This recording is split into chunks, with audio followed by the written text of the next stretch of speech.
Guess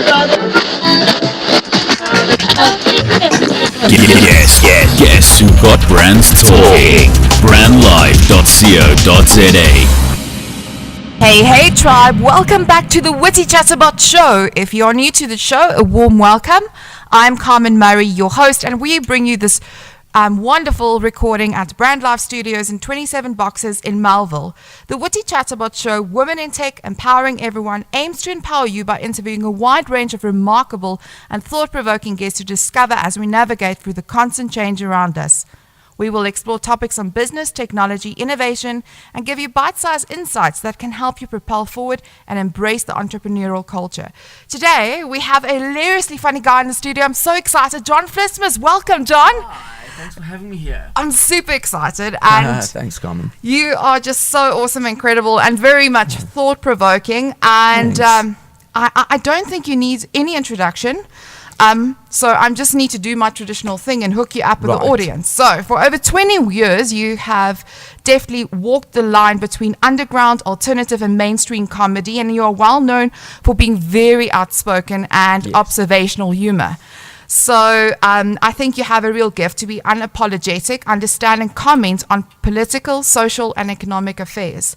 So thank you very much for taking the time to be here. Such a pleasure. Thanks for having me. Okay, so today we're going to talk about brain dump on working a room. Right. I think we need to learn some tricks of the trade from an expert. So if I had to strip you from your title as a comedian, who are you? What's your story? I think I'm just a curious human being from an illegally privileged background. I have a lot of advantages because of my history and my context as a white South African. And I'd like to try and use that through making people laugh, make them think as well. You know, ultimately, I think curiosity is an advantage, are the two things that kind of maybe give me a bit of a head start. 100%. Yeah. So when was your first aha moment when you knew that this is what I'm supposed to do?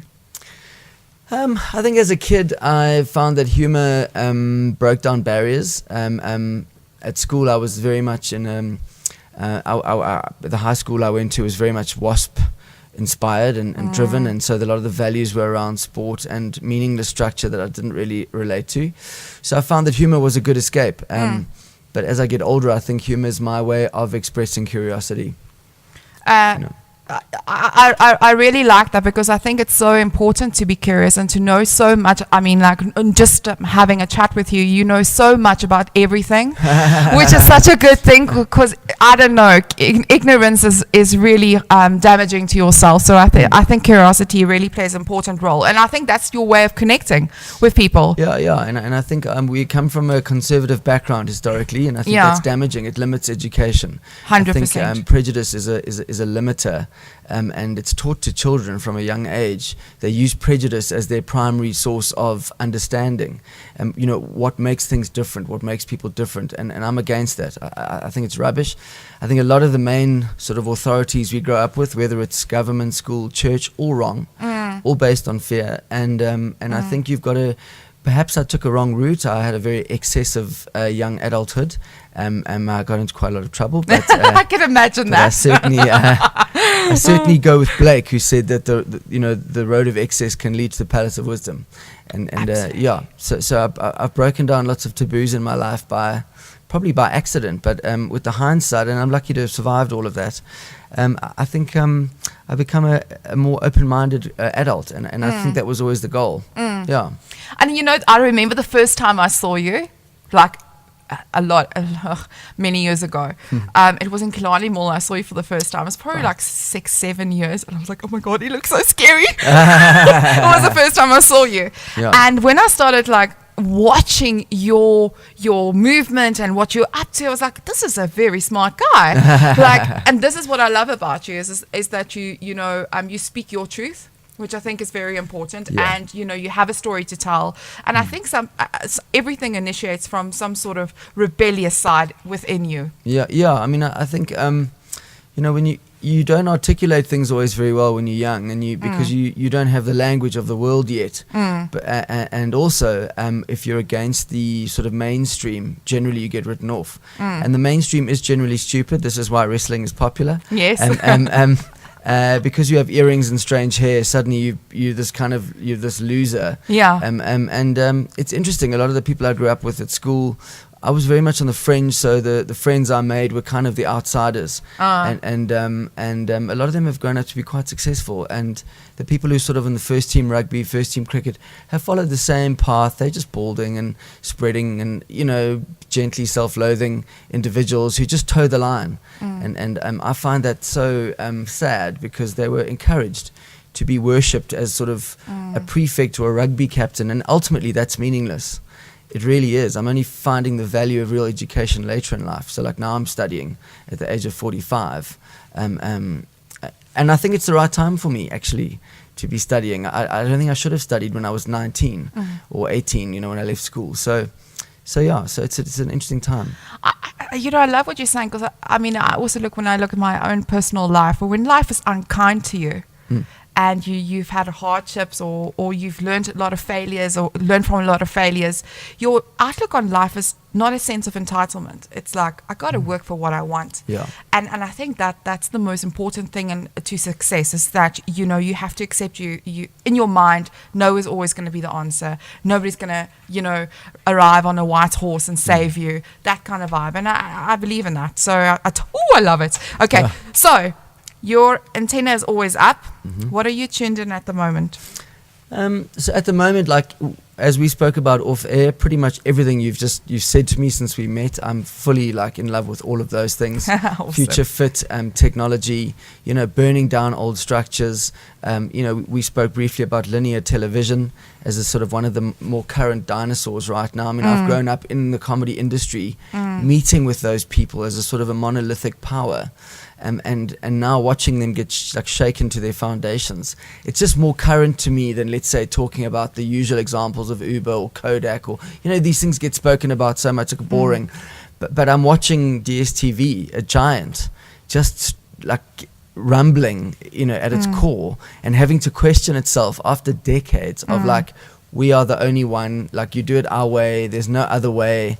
And so so that's very interesting about disruption actually starting to like change my industry, and in fact my own businesses. And there is a business I own that's probably going to have to either die or completely reshape itself. Sure. And the great thing is that I will kill it before someone else does. Yeah, I love that. But I read something somewhere. If you want to disrupt, you have to if you can't disrupt your own industry, you have to disrupt somebody else's. And that's what we're seeing happening. I don't need to name the brands. We all know, and we can see what's happening in front of us. And usually, like if you look at the horse carriage was not disrupted by the horse carriage maker. It was Yes. like the Ford or whatever. So we need to understand that whoever is going to disrupt is not going to be our competitors. Absolutely. But I want to take that even a step further. That's what makes me quite dangerous, is I'll do it myself. Like I'm totally not prepared to do the same thing for too long. Anyway, I've never done it. Like I've always changed the way I look, the way I talk, the way I feel. Constant reinvention is so important, and it's weird because it's been a way of life for me from the beginning. Whereas we are taught that you build this company and then you love this company and that is what you have. Now, is it? Or is it the experience you've built inside, your own agility that you build, and your instincts as an entrepreneur, so that you can go, I'm not attached to this company. It's nice to have a brand, but my brand is not my ability. I love that. It's all elastic. It's all kind of breakable, fixable, reworkable, rebuildable. So it's an interesting time. I love that, because I was actually at one of WACT's like-minded events, and there was a question asked in the audience about how to choose your company name. And I was like, you know what, that's such a good question, and this exactly speaks to your points, is when you choose a company name, it needs to be a name that doesn't put you in a box. Sure. It's something that can evolve with you. Absolutely. Because if you look at, I have this theory, I believe in, simulate, innovate, elevate, but don't copy. Like take inspiration, get it, but then take it to a whole new level and break it down in particles and then build something out of it. Yeah. And what we're seeing happening around us is that you come up with an idea, then somebody else copies it. Then so you constantly have to innovate, because if you don't, then they're going to be a step ahead of you, because they are doing that to you. So it's crucial to survive. Yeah, no, absolutely. I mean, my production company with my partner B, we struggled to think of a name, and eventually we settled on OGO. OGO. I love that. And the reason was we wanted a name that could be it could be a company, it could be an app, it could be you know, what is it? What does it mean? It doesn't have to mean anything. It's just easy to say. Anyone can say it. It looks so cute on a you know, when it's written or drawn. So and that was it. You know, it's exactly that. Like this thing of like the so and so company, and then telling everyone what you do. It's just, I think you're right. Like if you're going to innovate, then you don't have to. It's not about the name. Absolutely. So one of my friends actually mentioned to me that they had a privilege to hear you do a talk at a business event. So we know you're on TV, on the social circle, and you're very like controversial, which is very cool. And I think like when you look at corporates who are sometimes have a very clinical approach to their brands and to their cultures and so forth, you actually are super creative, and you are a disruptor when it comes to doing your talks at conferences. So or conferences, but also, you know, for organizations. Tell me a little bit more about that. So I met the man who's currently the dean of Henley Business School a long time ago, and Prof. John Foster Pedley wasn't a professor then. He was a senior lecturer in strategy, and we got on. We just became friends, and I really loved John's. He's one of the greatest teachers I've met in my life, and he got me excited about learning again. And anyway, it started to evolve where John said to me one day, I want you to come to Cape Town to the business school and talk to my MBA students. And I was terrified. I was like, what am I going to talk to them about? And he said, you'll think of something. And he gave me a reading list, and he said, I'll get you a plane ticket. Just come down. And wow. I started reading and engaging with him. And he's a great teacher. He fences with you, and he challenges you, and he lets you, and he, you know, allows you to kind of. And I started this kind of talk about empathy, and it's called The Shared World, and these MBA students would attack it, and then we'd reshape it, and then I would go back down. And over the years, I kind of built this thing up, and now there are several talks, and since then I've started studying at Henley, and now I actually facilitate with some other teachers on courses around empathy, political intelligence, self-disruption.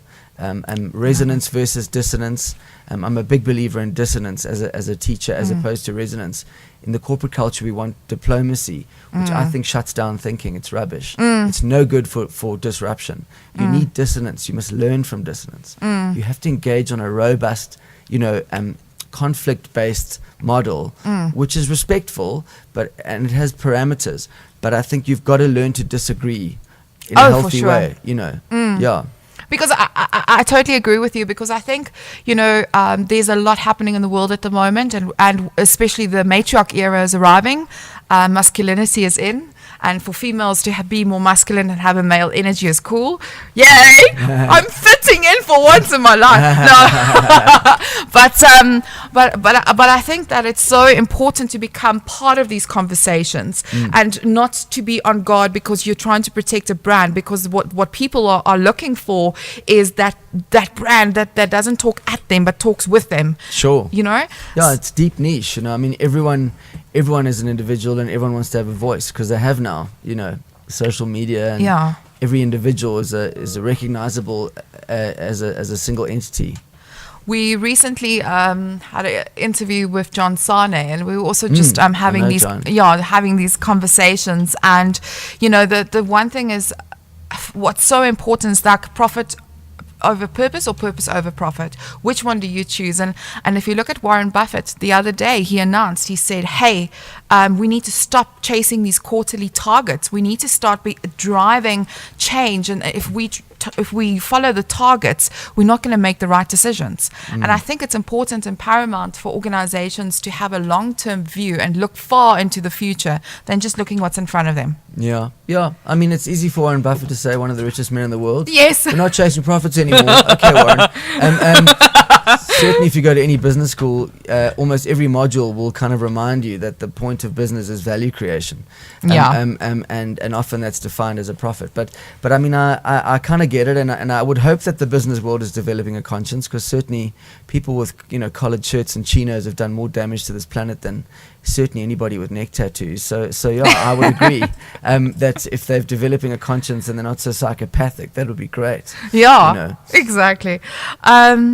We were talking just now about, we actually steered off, but we were talking about the whole antenna thing and what your antenna's up with and, what you're in tune with. But don't you notice around us, like there's so much of an oppressive energy, like negative, it's like nuclear explosives. Yeah. What do you think is causing this? What is your view on it? Simply, I just think that there's a constraint on the economy. We're feeling the damage of the theft that's occurred in the state capture. That's really, my honest feeling is that it's just a couple of things in a row that have caused this kind of thing. So on a political level, you've got the EFF and the land issue, which looms, and that's a unintelligent approach. The people who approach it unintelligently are panicking.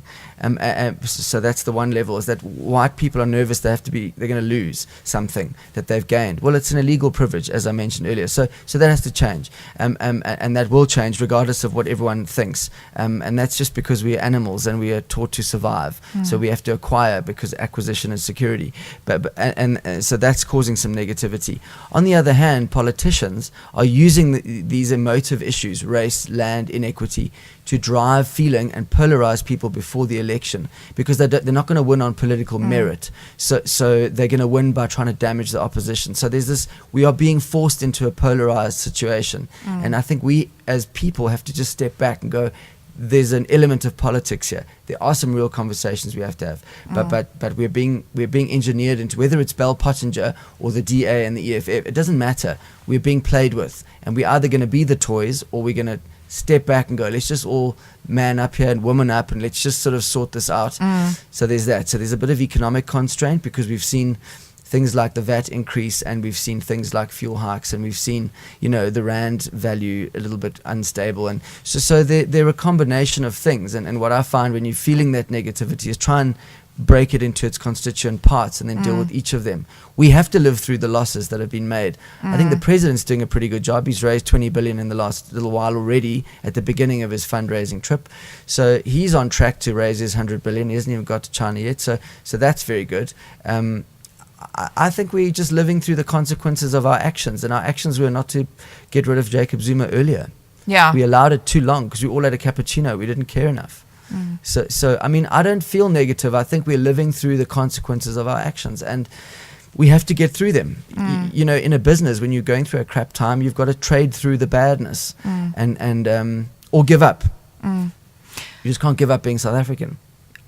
Totally proudly. So they say we're now in the stage of African renewal, where we as Africans are so proud of being Africa. We've seen APSA made the Africanacity change, but also an interesting point. You're talking about politics, and we should have made the decision sooner with voting Zuma out, etc.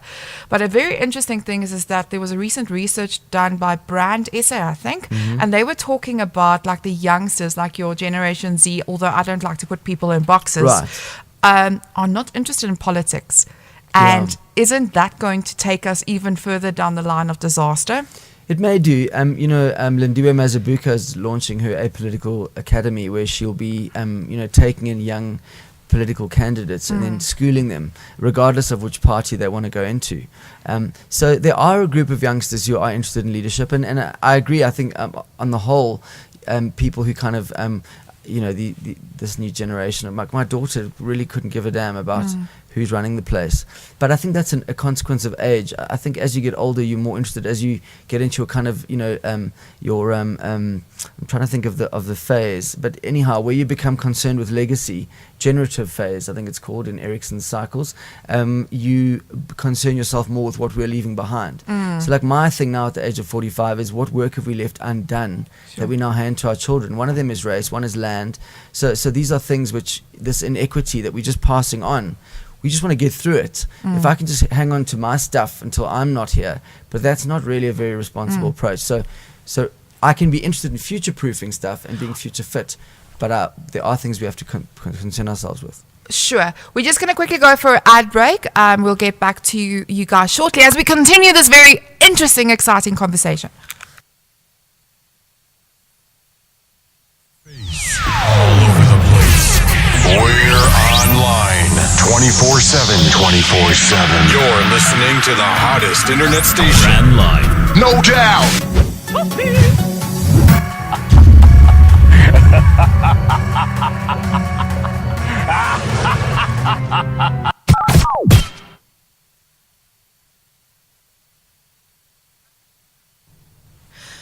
Good day. You are tuned into the WITEE Chatterbots show, Women in Tech Empowering Everyone, and we are sitting here with the legendary John Vlismas. I am absolutely loving the vibe in studio. I am like hanging to his lips and just listening to everything he has to say. The brains are like over the top. Like, are you from a different planet, John? I often feel that I'm from somewhere else. Oh, okay. Listen, okay, so I want to ask you a question. I always wanted to ask a very famous person that really goes out and talks on stage all the time. We in our careers do stand up, whether we have to present to board members, our staff, stakeholders, or do a keynote at a conference. Yep. Give us a brain dump on how to work a room. You've got to so a lot of people make the mistake of thinking you've got to figure out who the people in the room are. So I'll give you a big secret. It's not about that. It's about who you are. If you know yourself, there's a good chance you know those people. Being empathetic means being fully attuned to yourself, not to other people, because we share a lot more in common than we share apart. And that's the basis of my shared world kind of theory. Is a comedian doesn't understand an audience. How can we? We've never met them before. I've never met 2,000 people at the teatro. I don't know who they are. But if I know myself, I know vastly how those people are kind of feeling, because I've put my ego in check, and I understand that we share so many things in common that if I can read myself, there's a good chance I can read the majority of the room. Interesting. I love that. And I think empathy is very important in everything that we do. Yeah, if without empathy you can't have real intelligence, I don't think. Yeah. Because intimate knowledge of your current environment is what your intelligence is. And if you don't understand yourself, you've skipped a huge step. So often I watch people trying to speak publicly. It's not that the audience doesn't like them. The audience just can't handle watching them wrestle with themselves. It's awful to watch someone struggle with nerves and struggle with their own anxiety, because then I understand that. So the audience's empathy is also affected. So get yourself in check, understand yourself. That's the very first, and that's the best thing to do as a speaker. You can feel where you're going in the room. If it's boring, you'll know it's boring. If it's if it's anxious, you'll know it's anxious. You don't need to understand the audience. Just understand yourself. I love that. And also, like for me personally, speaking on the stage, I feel that when I'm authentic and when I really talk what I'm passionate about, it comes across in a passionate way, and it's received well. Yeah. But when you start, talking about what other people want to hear, it doesn't work out. It never does. It's like if you're going to be controversial, but you're going to be uncertain of that, you can't say it, because then the audience is like, well, if you don't buy it, why should we? If you're going to say something controversial, you have to 100% commit. And often where that goes wrong is if someone doesn't believe what they're saying. In other words, they're just being controversial for the sake of being controversial. Then you shouldn't do it. If you're being controversial because what you genuinely believe is controversial, then you should say it, because you believe it, and it's got to be said. Love that. How do you feel creativity and inspire innovation? What do you do, and what is the secret in how somebody else can apply this in their own careers? That's a bit of a harder question. It's a big essay. It might take many years to answer that one. But I think the first thing is that people misunderstand what creativity means. It's not something you acquire. It's just something you are. All human beings are creativity. Whether you believe you were made by some kind of divine being, intelligent designer, or whether you believe you were the result of billions of years of effort, it doesn't matter. It's really irrelevant. Those are screensavers. What really matters is that you understand that as a human, just your consciousness is the apex of creativity. It doesn't matter which system you believe created it, but so much work has gone into creative work, has gone into developing a mind that you can't help but be part of creativity. So forget this thing about some people are creative, some aren't. That's nonsense. Some people have just unlearned creativity and it's been beaten or taught out of them. All you have to do is reconnect. And so I've had a very strange way of doing that. You know, I thought because I was creative, I was kind of disruptive. Not at all. Creativity is just something that I remembered as a defense mechanism, and luckily I connected with it really early in life. I'm lucky I've got parents who kind of encourage creativity. All their lives, my parents have been entrepreneurs who worked for themselves, and so it's not about being arty; it's about surviving. I love that. And I also, it brings it back to what you were talking about earlier on, also about curiosity. You know, when you're curious, and I found that in my personal space, is like I've never actually knew until recently where I fit into this whole ecosystem, because I'm very different. I'm a bit wacky, but it's very hard to find yourself of fitting in. And I'm like, it's okay not to fit in. But the thing is the moment I started like investigating and seeing what's happening in the world around me, learning more about other people and the history. I hated history as a child because the teacher that taught us history was awful. He used to twist everybody's ears and I couldn't watch my friends and everybody be hurt. You know that whole Afrikaans horrific school teacher, that you know that always used to slap them and whatever, and I couldn't stand that, and it was almost like every time I went into his class is what I associated it with. And I hated history, but then in my own way I was like, you know what, if I want to understand change, I need to understand what's happened in the past and how we navigate through this new time. And the moment I started doing that, it's like this hunger, this passion. I'm now on like 4 to 6 books a week. Right. And it's just out of curiosity. And that leads to creativity, hands down. Well, we've taught curiosity out of children. You know, if you look back, it doesn't, you know, whether you look at education system, whether you look at management theory, it doesn't matter. It all comes from engineering. Like it's all based on engineering. So we treat young minds like we want efficiency out of the school system. So, but you're not Toyotas, they're children and they've got this like burgeoning mind. So where it's going now in places like Finland, I'm sure you know, the systems there are just so much more tuned to human development as opposed to, you know, taking engineering systems and applying them to children. It's appalling. So this bending of ears and hitting, it's trying to conform things. A human mind is not a conforming thing. It's this interesting, you know, this work I'm doing on brain dump is very much linked to my family because my dad, once I started doing the research on the show, my dad actually had a stroke and I was really forced to learn lots about the mind and watching him and working with him as he recovers. Neuroplasticity is a reality, and your mind never loses not just your sort of mental, but the mechanics of the brain never lose the ability to reconfigure itself. The neural networks constantly find new ways if they hit a dead end. And so that applies not only to moving your arms again or speaking again, but reconfiguring the way you think. It's entirely possible.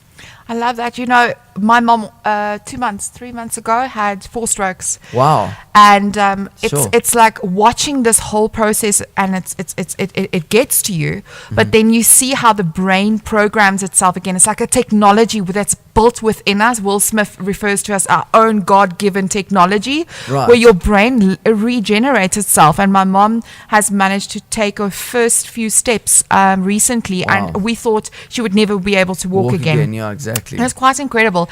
There's actually something I would highly recommend you also watch is My Stroke of Insight. I've got the book. Do I'm you have reading it? now. It is Jill amazing. Bolt. Taylor, I think her name is. It's an incredible book. It's a great book to read when you need it because, you know, and I've been explaining these things to my dad as we go forward, like these basically. So it doesn't actually regenerate because neurons die, but it reroutes the signal through a new pathway of the 64 billion neurons that are in your head on average. It finds a new way, and it's incredible. You know, the fact that neurons are with you from the time you're born till the time you die, which is why you know that you are yourself throughout your life. Love it. Very interesting. Okay, so let's talk Brain Dump. Right. Show is happening at Monte Casino until August. Tell us what this is all about. And so it's a stand-up show, but it's got some research behind it, and I basically decided to research the human brain because my last show was all about racism and the origin of racism, and that was a very interesting show for me because I was forced to kind of confront quite a few uncomfortable truths about my own background and my own thinking, and I thought, well, this time I'll do something a bit more light and interesting. So the brain is a pretty interesting and mad organ, and quite misunderstood. So I thought I would do that. And then my dad 5 weeks ago had a stroke. So it became a more serious thing for me. But at the same time, it's kind of been therapeutic because I get to go on stage every night and talk about it in a way that's kind of light and humorous. And I've told Dad some of the jokes. He thinks they're quite funny. So we were very tight before this. But it's amazing how you bond to a different level when you've kind of trying to bring someone back, from a state. So, but he's recovering well, and the prognosis is good, but he's taking a little while to reboot, but we're getting there. So that's the show. It's basically about the human brain and all of its oddities and all the nonsense that people talk about the brain at a braai as if it's all true, and there's no neuroscience whatsoever. And this popular nonsense that people talk, It's so true. It's like, everybody tries to be an expert of everything. You can talk the most ridiculous crap sometimes. It's rubbish about the brain. I totally agree. When you get drunk, you kill brain cells. It's not true. It's not true. We only use 10% of our brain. It's not true. There's so many things about the brain that people just say as if they are some kind of expert, and you're not. Having a brain doesn't make you a neuroscientist. It's the dumbest thing ever. Yeah. Well, I'm definitely booking tickets. I think I'm totally going to relate to it, and I think there's a lot of people in my circle that also maybe we should make a group night out of it. But I just want to say we have a little tradition, right? And basically, you've got 60 seconds to answer 10 questions. Right. I think Alfred managed to get 8 out of 10. Oh, you see, now there's pressure. Now there's pressure. Oh no. Okay. All right. On your marks, get set, go. What is the weirdest thing you do apart from being funny? I paint strange human figures. What is something everybody looks stupid doing? I think having sex. What's the most interesting thing you've read or seen this week? The most interesting thing I've read or seen this week is a chapter from Jill Bolte Taylor's book about the human mind and how speech is separated from preparation to understanding. Who are one of the greatest living musicians? The band called The Kills. If you could time travel, where would you go? I would go into the future and see what's happening. Who would play you in a movie of your life? I would like probably Louis C.K. Do you ever talk to yourself, and what do you say? I do talk to myself all the time, largely while I'm getting ready for a show. How weird. What personal trait has gotten you in the most trouble? Curiosity. Name of a product or service you love so much that you will happily be the company spokesperson. Oculus. If you had to leave Earth on spaceship and 4 friends with you, who would you take with you? Elon Musk, Bishop Tutu, and who else? Have I said Elon Musk? Yes, I have. Probably I would. Tom Hardy and Ian Banks. Boom! Well, I'm going to say you got a 10 out of 10. Really? Yeah, because wow. you know what? 4 was a bit unfair because there was 4 names to mention. You managed to get through to the 10th question with two people answer, so I'm going to give it to you. Highest score ever. Oh, woo! Well done. See where curiosity gets you. Okay. Okay, so I actually read somewhere that you're an excellent chef. Tell me, is this true? Well, you see, one of the things my parents did there in their lives was they had restaurants. I grew up in kitchens, and my dad is a chef, and that was his kind of life thing, apart from running businesses. But so I love cooking, but I don't do it I just have a couple of friends who are very big foodie people, and I cook for them. And then I love going to Durban now and making my dad's food because while he gets better, I know what he likes, and so yeah, I do love cooking. I really do. It's become a bit of a cult though with TV. Yeah. People now, everyone's a foodie, and I don't consider myself. I just grew up knowing great food, and it's not fancy, by the way. Great food is not fancy. It's simple. It's simple and it's brilliant, and it's about great ingredients, and it's about careful combination and good preparation. It has nothing to do with expensive ingredients at all. Totally agree. Yeah. Well, listen, I would never be considered as a food porn person because Right. I can like tell that, you. food porn. Yeah. Get a name. I am I lost 30 kilos. So from Wow, losing really? that, so Wow, like that's I'm trying. amazing. I don't want to, and I'm also not a good cook. I burn food because I'm always busy with other stuff. Because you're doing a million things at once. I But know. that's okay. Like you can, we definitely from a similar planet. There's no doubt. Awesome. John, thank you so much for being here and dumping your brain on us. Thank I you, loved Carmen. it. You're a very interesting person. I'd like to have you back. I would love to come back. This is all of these things we spoke about. These are so up my alley, man. Oh no, Really. we are going to have fun. I'm telling you now. We're continuing the conversation off air, but we just want to thank you very much, and we would like to thank Brand Life Radio for the innovative container studio and for making the show possible. And listen to our other shows on www.brandlife.co.za. But you can also find all of the shows, including this one, on iTunes, Google Play, Stitcher, Castbox, by searching for Booyah by Carmen Murray. Now, don't forget to tune in next week. We've got some very exciting news to announce. We're coming to an end, but some great new things are happening, and I would like to share it with you guys. Arrivederci. Ciao! Harnessing the power of talk radio. Brandlive.co.za